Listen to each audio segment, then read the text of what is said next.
Баршаңызға қайырлы күн. Сіздермен Жанерке бүгін нарынды тез әрі қалай оңай жасау керектігін көрсететін боламын. Видеоны соңына дейін қарап, менің каналыма тіркелуді ұмытпаңыздар.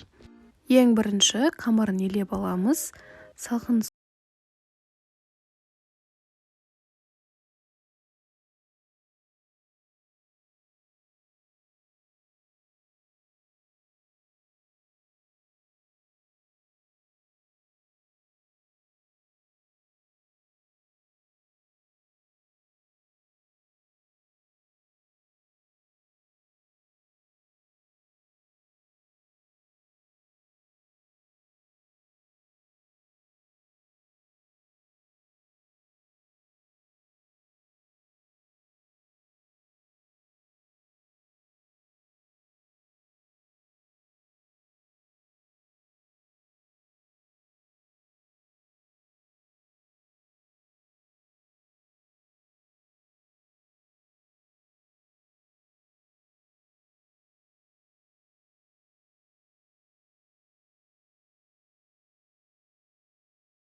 видеоны соңына дейін қарағандарыңызға рахмет. Сіздермен болған Жанерке.